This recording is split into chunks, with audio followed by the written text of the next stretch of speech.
Take a look at how Mosul was taken. Everything was razed to the ground. Or take a look at how Raqqa was taken. To this day, there are dead bodies under the ruins, and they haven't been buried. Don't you want to remember that? That's what we call whataboutism.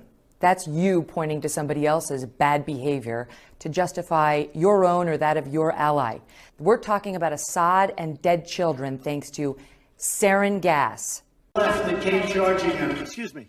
What about the alt-left that came charging at the, as you say, the alt-right? Do they have any semblance of guilt?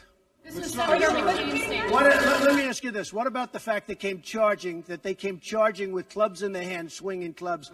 Do they have any problem? I think they do. So, as far as I'm concerned, that was a horrible, horrible day. Wait a minute. I'm not finished.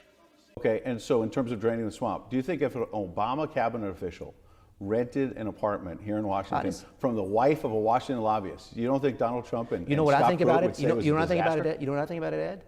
They weren't even looking at those issues back then.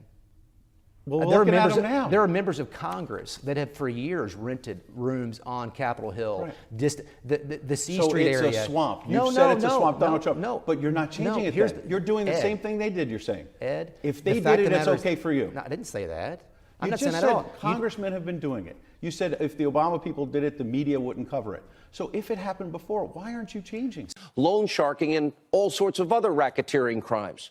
Now, why are you doing this? Just to make yourself look good? Do you really need the extra money?